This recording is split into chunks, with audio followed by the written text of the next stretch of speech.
प्यारे बच्चों, उम्मीद है आप अपने परिवार के साथ अपने अपने घरों में बिल्कुल सही सलामत होंगे।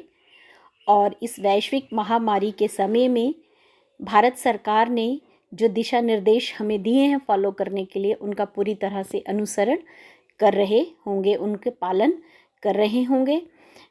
ये समय बहुत सारी नई चीज़ें सीखने का है बच्चों।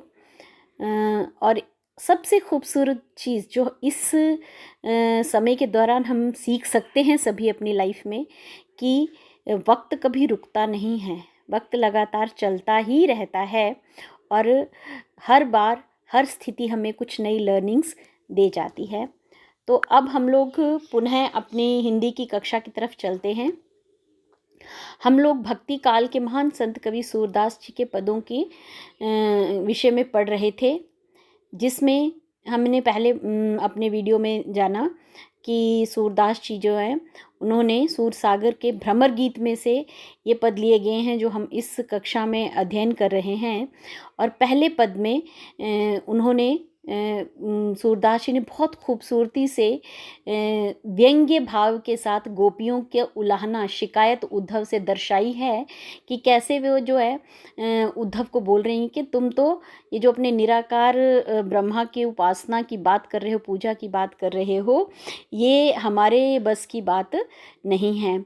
और बड़ी खूबसूरती से बड़े उदाहरणों के माध्यम से, दृष्टांतों के माध्यम से, अलग अलग अलंकारों के माध्यम से ये बात गोपियाँ उद्धव तक पहुंचाती हैं। तो कुल मिलाकर के इस पूरे के पूरे पद में गोपियों के प्रति, गोपियों का श्री कृष्ण के प्रति जो एक निश्चल, एक निष्ठ, बिल्कुल डिगने वाला नहीं, हटने वाला नहीं जो प्रेम है, वो उनके साकार सुंदर सांवले रूप के लिए जो उनका प्रेम है वो उभर करके सामने आया है। जैसे मैंने पिछले वीडियो में आपको बताया था कि ब्रज भाषा का प्रयोग किया गया है, तो कुछ ऐसे शब्द जिनका मैं आपको यहाँ अर्थ बताऊंगी इस पद में आए हैं, जिनमें पहला शब्द है बड़भागी, जिसका अर्थ होता है भाग्यवान।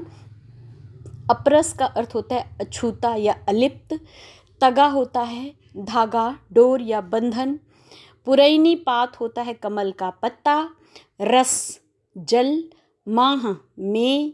बौर्यों का अर्थ हुआ डुबाया। परागी हुआ मुग्ध होना या मोहित होना। चांटी हुआ चिपकना। पागी हुआ चींटियाँ। तो कहने का अर्थ है कि यहाँ कुछ ये जो नए ढंग से आपको शब्द लग रहे थे, उनका वास्तव में हिंदी में ये अर्थ निकलता है। अब प्यारे बच्चों, आप सभी जानते हैं कि जैसे अगर हम एक ना सुंदर सा कोई भवन देखते हैं, बिल्डिंग देखते हैं, या कोई सुंदर सी पेंटिंग देखते हैं, तो या कोई सुंदर सी शक्ल सूरत देखते हैं, तो हमारे मन में आता है, अरे वाह, बनाने वाले ने इस भवन को कितनी खूबसूरती से बनाया होगा, इस बनाने वाले पेंटर ने इस पेंटिंग को कितनी खूबसूरती से निखारा होगा, या फिर ये इंसान जो इतना खूबसूरत है, भगवान ने इसको कितनी फुर्सत से, कितनी खूबसूरती से बनाया होगा। तो ये सारा सब जो सुंदरता हमें दिखती है, ये कहलाता है शिल्प सौंदर्य। अब भवन जो हमें पूरी तरह, एक बिल्डिंग हमें खूबसूरत दिख रही है, वो सिर्फ हमें जो सामने नज़र आ रही है वो किस चीज़ से मिलके बनी है, उसमें ईंट भी लगा होगा, पत्थर भी लगे होंगे, उसमें सीमेंट भी लगा होगा, सरिया भी लगा होगा, बहुत सारी चीज़ें जो हैं उन्होंने कंट्रीब्यूट किया होगा, तब उसकी सुंदरता बड़ी है। वैसे ही जब हम लोग किसी कविता की या कहानी की या नाटक की, एकांकी की भाषा की बात करते हैं, तो वो जो हमें उस कहानी में या कविता में वो चीज़ जो हमें अट्रैक्ट करती है, वो होते हैं उसके शब्द। तो उन शब्दों में ही कविता का शिल्प छिपा हुआ होता है। जैसे एक निर्माण करने वाला मिस्त्री जो है, भवन निर्माण करने वाला मिस्त्री ईंटों के सहारे सुंदर मकान बनाता है, वैसे ही कवि अपने सुंदर सुंदर शब्द रूपी ईंटों के माध्यम से बड़ी सुंदर सी, आकर्षक सी और कई भावों को छुपाए हुए, कई सुंदरताओं को छिपाए हुए कविता का वर्णन करता है, और हमें पढ़ कर के फिर वो प्रभाव नज़र आता है। तो यहाँ पर जो इस पद का जो शिल्प सौंदर्य है, वो मैं आपके साथ यहाँ डिस्कस करूँगी। जैसे मैंने आपको पिछले वीडियो में बताया कि यहाँ जो है सूरदास जी की भाषा ब्रज भाषा थी, तो यहाँ ब्रज भाषा है। और सबसे इम्पॉर्टेंट चीज़ कि ये भक्ति काल के कवि हैं। तो भक्ति काल में प्यारे विद्यार्थियों अलग अलग काव्य धाराएँ थी, जिसमें एक सगुण भक्ति धारा थी, एक निर्गुण भक्ति धारा थी।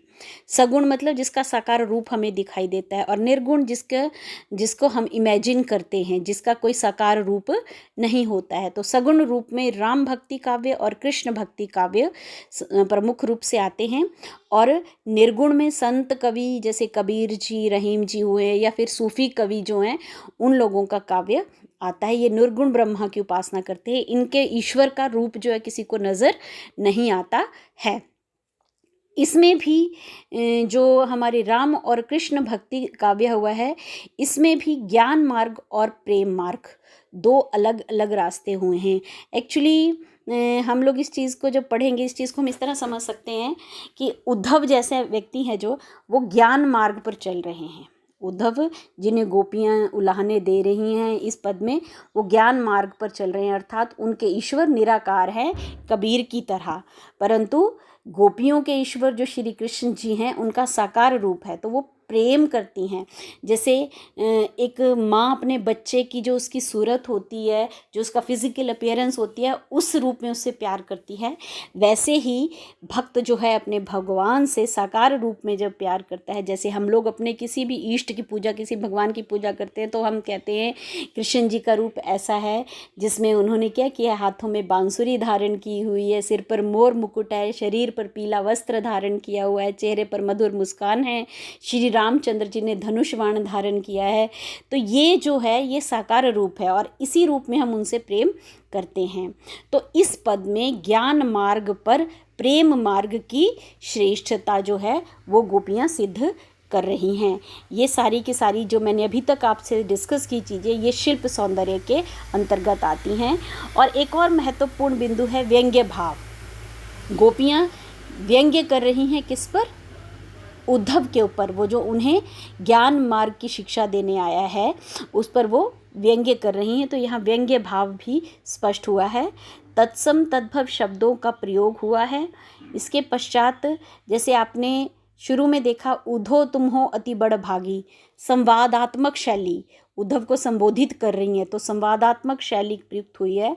और आप जानते हैं कि संवाद किस में आते हैं? नाटकों में आते हैं। तो नाटकीयता भी इसका एक शिल्प पक्ष है, और ये गाया जा सकता है पद। जैसे हम कबीर के दोहे गा सकते हैं, सवैयों को गा सकते हैं, वैसे तुलसीदास जी के पदों को भी गाया जाता है। और एक और महत्वपूर्ण चीज़ है यहाँ पर वियोग श्रृंगार रस। जैसे मैंने आपको पिछले वीडियो में बताया था कि रस हम लोग आगे के 10वीं कक्षा में डिटेल में करेंगे। जैसे हम लोगों के किसी की बात सुन कर के किसी ने कोई हमें गाली दे तो एकदम गुस्सा आ जाता है, कोई हमें बड़े प्यार से बात करे तो हम उसके लिए बड़ी अच्छी सी फीलिंग मन में आती है। तो ये जो फीलिंग वाला डिपार्टमेंट होता है इसको बोलते हैं रस। भाव जो आते हैं, अगर आप अपनी फेवरेट कुल्फ़ी या आइसक्रीम देखते हो तो आपके जीभ में पानी आ जाता है, वो जो पानी अंदर आ गया वो रस है।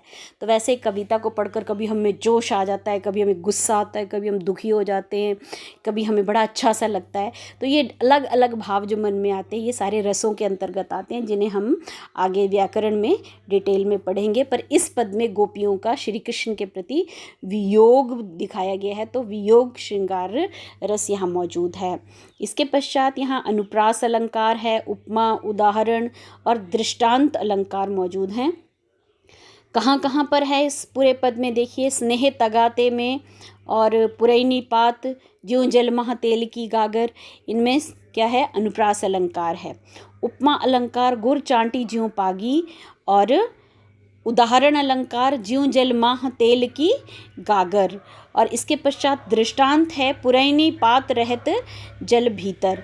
इसके साथ साथ प्यारे विद्यार्थियों, आपको मैंने शुरू में बताया था कि ये काव्य सूरदास जी का पद छंद में लिखा है, और यहाँ पर संगीतात्मकता है, लयात्मकता है, गाए जा सकते हैं।